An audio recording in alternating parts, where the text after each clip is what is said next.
Hey guys, Dave here. Wanted to make a video. It's been a little while coming on this one. This is the Elishewitz custom M5 flipper. Sports a hollow grind, S45 VN, stainless steel, two-tone black snow finish with C300 carbon fiber, G10 backspacer, titanium clip and screws, which I believe Alan does with all of his clips and screws are titanium. I just want to show this one off, and you've seen this in the other video that I did, excuse me, of my scores from Blade Show in Atlanta. So here is the little pouch that it comes in. And I don't know if he's going back to the old one. So this is the older one that they would ship with everything. I like these ones, actually.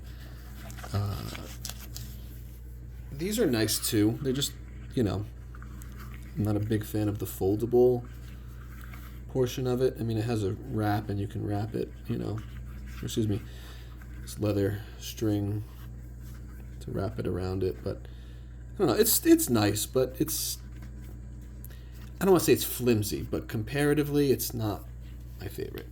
But it's still nice. But that's really not what the video is about. The video is about the knife. So here is. Took it out of frame. Let me zoom out just a little.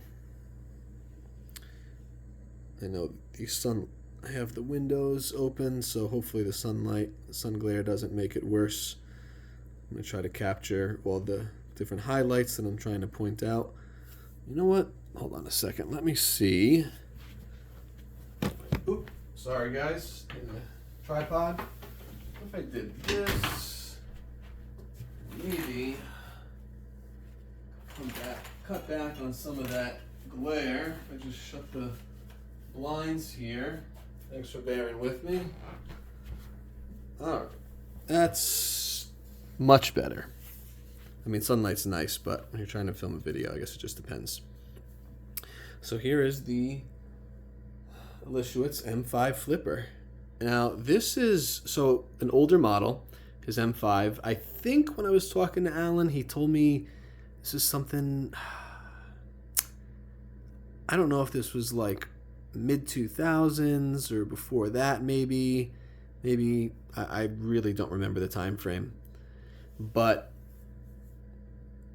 it's a really cool piece, and I will probably be titling this video his best yet, in my opinion.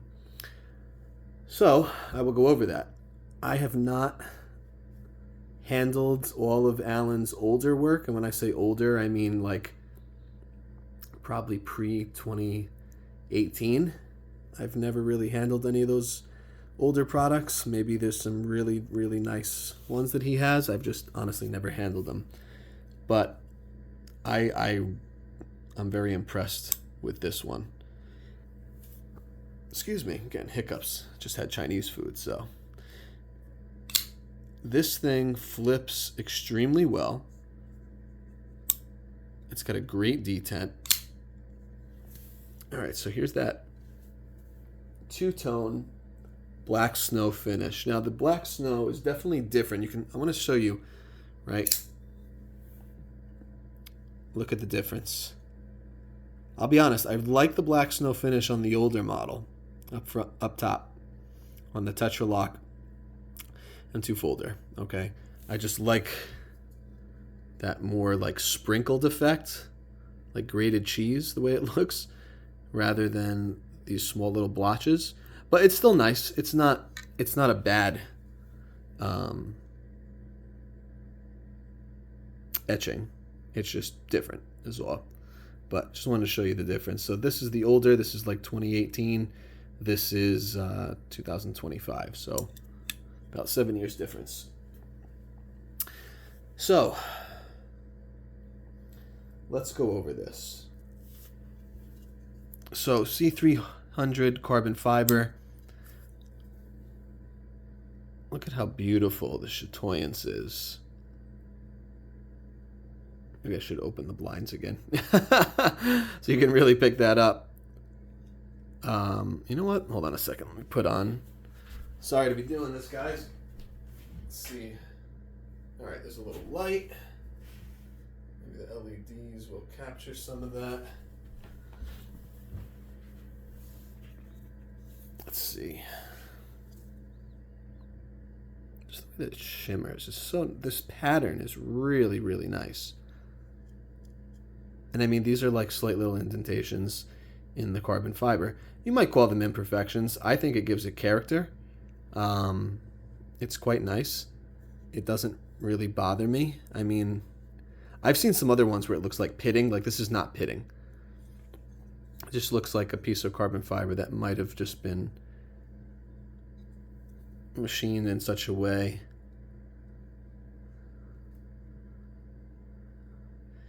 I think it was going for that effect, just the way that it goes with the lines. You can see it's kind of matching all the way toward the pivot, down toward the butt end. Perfectly centered. Talk about a 1-to-1. Like, look at this, guys. I'm going to put my thumb right here. I don't know if you can tell. You'll see the tip of that is very close to the edge. Like, that's very close. Almost too close. I mean, I can go like this and I don't feel it. It's not touching. If I want to dig my finger in pretty easily, or even I can feel it right there. But the pocket clip, I really do actually like this pocket clip. It's a very functional clip. It works well. I've been carrying it a lot.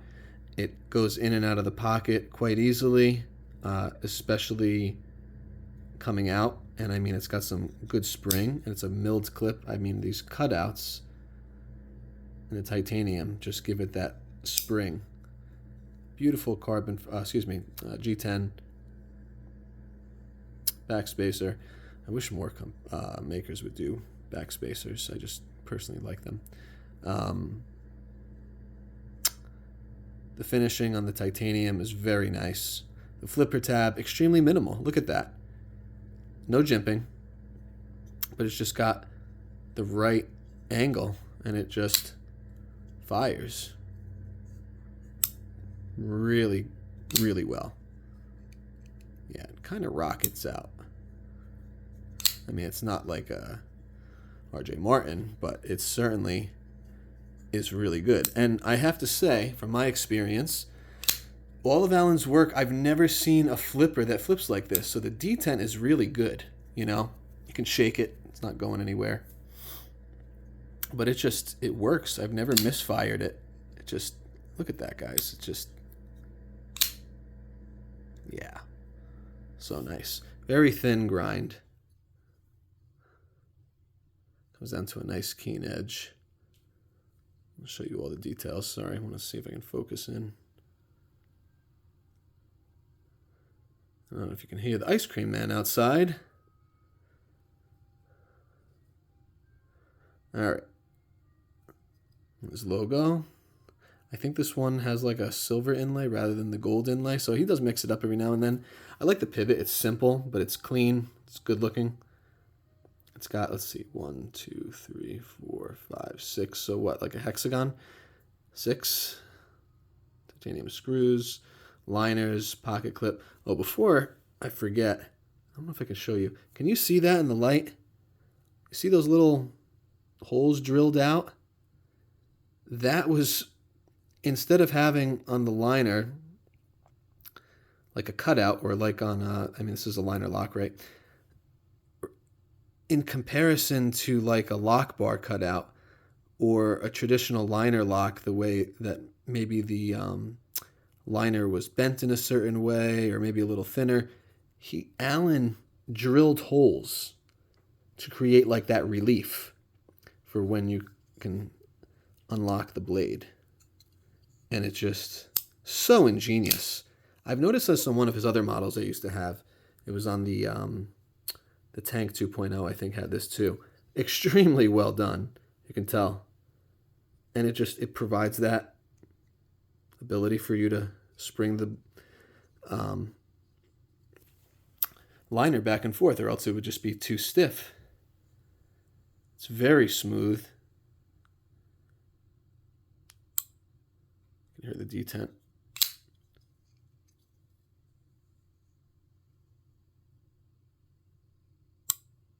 It's got a nice detent, really nice detent, guys. Perfectly centered. Now, yeah, I just thought that was a really good touch. Here's your lockup. And in my opinion, Alan just does the best. He really does. He does a great job with liner locks. He knows what he's doing. He knows how to cut them properly. He's been doing it for a long, long time. And yeah, it's really excellent work. I mean, titanium on steel and never the slightest hint of stick. It's so well done. So if anyone tells you need a lock bar insert, no, you just need somebody who knows what he's doing to cut the lock bar correctly. And yeah, very comfortable in the hand, very neutral. I really like that. I like these more neutral knives, neutral handles. And there's not a lot of them. And this is quickly becoming one of my favorites of his. Like I said, I think this is really one of his best. Just everything about it. I mean, just stop pin. Let's see, the lockup should be, yeah, see right here in the tang. Very good, maybe about 40%, 50% there. But it's just, man, does that work? So beautiful. And a very, oh, look at that blade shape. Just a beautiful drop point. I think he calls this like a dirk, but it's just a very slender, slim blade, very capable, very acute point, okay?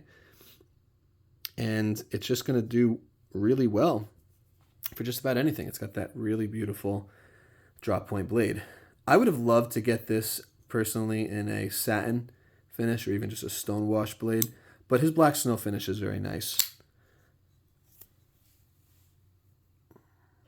Or even that like oil slick finish he did on one of his knives is really cool. And I think he does a great job. He really nailed the action on this. A lot of his older knives that I've handled have felt very, when it's come to their liner locks. I mean, not the Tank 2.0 that I had. That actually had a good detent too, but his older knives,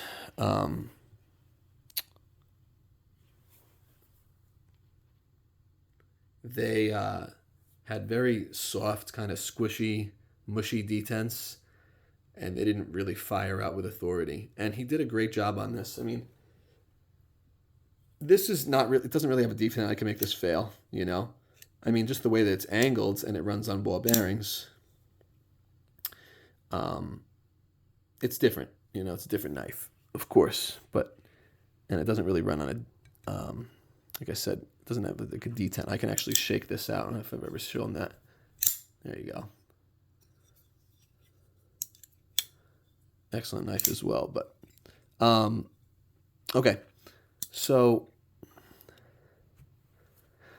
he really did a great job on this. I mean, it's very comfortable. I can bear down on this and it really doesn't hurt. The only thing I feel is a little bit is the pocket clip, but it's not like killing me. I mean, there's not a lot of hot spots. Not that I've went and bared down on this and done a lot of wood chopping or anything like that, but that blade is just perfectly centered. Very nicely done. The pocket clip, like I said, is a really functional, for a milled pocket clip, it works really well. You know, some pocket clips just have so much tension and spring, but there's no give. Well, this is not like that. This has a good amount of tension, good amount of spring, and it just works well. It looks, I mean, if you're looking at it, right, it looks almost like he placed this, I don't want to say cockeyed, it's a little slanted, right? You can see. Maybe this way. But maybe he did that on purpose. Maybe he slanted it ever so slightly just so that it was not closer, you know, a little further up toward the side of the liner. And maybe if it's a little more slanted, that way when it's in your pocket, it's closer to the inside of your pocket. So when you go to reach by it, you're not really maybe hitting the flipper tab as much, which is really not that big. It's a very minimal flipper tab, but still very functional. And it's very unobtrusive. That's the word I'm looking for. But just having that slanted ever so slightly, the pocket clip, it can rest on the inside of your pocket and allow your hand to go by it a little easier as you're reaching in for maybe something else. If you have something else in your knife pocket, I generally do, like my pen or something, but I know some people don't. They have their knife pocket, they have their pocket that's designated for their knife, and that's what they use. But it works well. Detent, everything, the action. Yeah, he really did a great job. Now, he is focusing right now on the axis lock mechanisms that he's making, but I really like when he does liner locks. And they're so solid. Like, there's no blade play, right? Like, I have really put a lot of torque on this thing, and the thing is solid, super solid.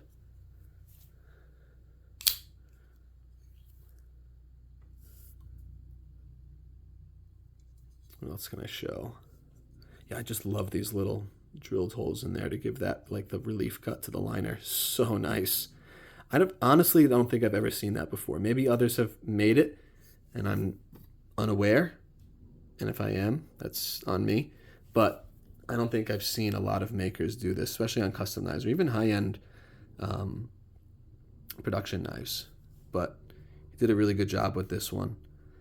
And I think his work as he gets older, a lot of these older makers, they're not going to be around forever, but their work just, at least in my opinion, just gets a little bit better every time they come out with something new.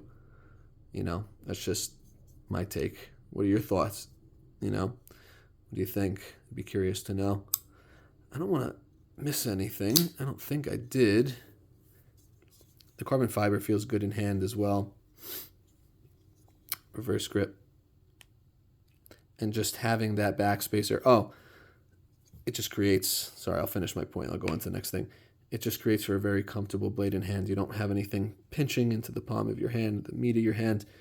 But another thing he's done, he does everything by hand, guys, right? If you don't know Alan's work, everything he does is by hand. He uses mills and lathes and hand tools, and he does not use CNC. He does not use CAD or anything like that with any of his knives. And I mean, there's you can feel, right, the transition, but because he's doing it by hand, but there's no rough edges. Everything is nicely chamfered, It's not perfectly rounded, but it's very nicely chamfered, and there's no hot spots. There's really not. He did a really good job. The way he kind of molded this together with the G10 and the liner. I know I'm not going to use I don't want to compare this to a production knife. There's a particular model that I was going to sort of relate it to, but it's not even close in caliber to this. But anyway, I don't want that comparison. Custom knives are just generally so much more exceptional. And this one is no exception. It really is fantastic. So, I just wanted to make a quick video on this. He does have a few of these left on his website still. I think it's the M5 Flipper, as I've said. And, check out his work at Elishewitz Custom Creations. And I just want to zoom in so you can really enjoy that eye candy. Yeah, this was something he made in 2025. The hollow grind, it works very well. Like I said, it's very thin behind the edge. S45 VN. What else? Am I missing anything? His prices are reasonable. I know the knife market is kind of in a weird place right now. I'll make a video on that later, most likely. But for a custom knife, I mean, he's doing a great job. And very reasonably priced, especially compared to a lot of the competition. And his work is a lot better than a lot of the competition, in my opinion. And he's a really good guy, Pro America.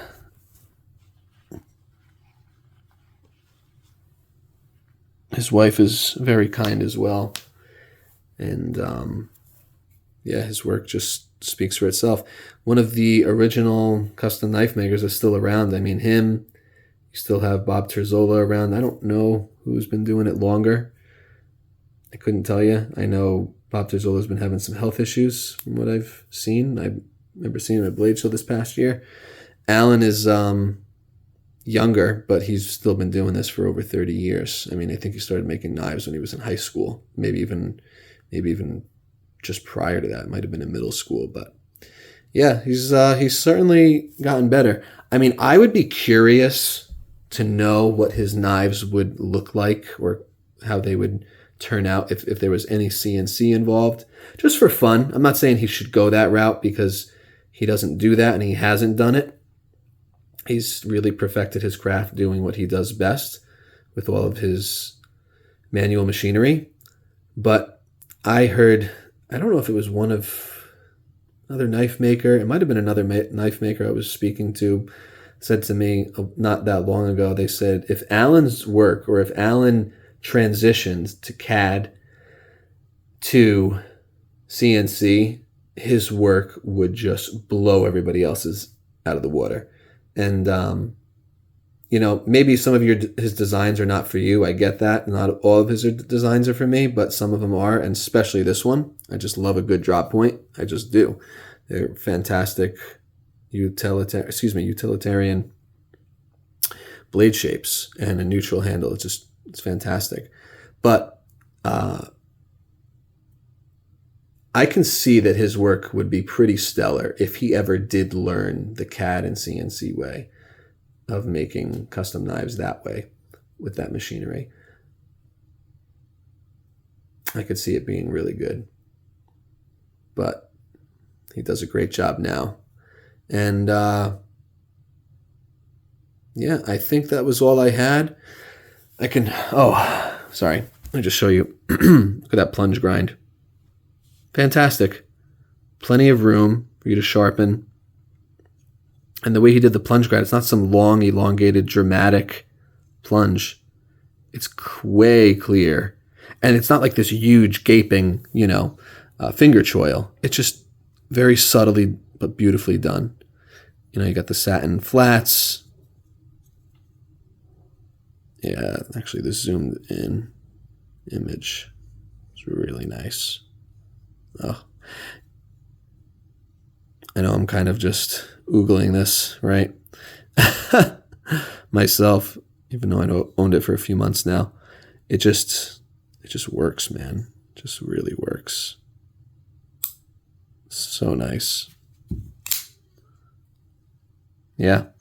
But I think, man, I just want to look this over one more time, make sure there's nothing I missed. You ever do that? You ever start to make a video and then you say to yourself, like, oh, I don't want to miss that. I don't want to miss this.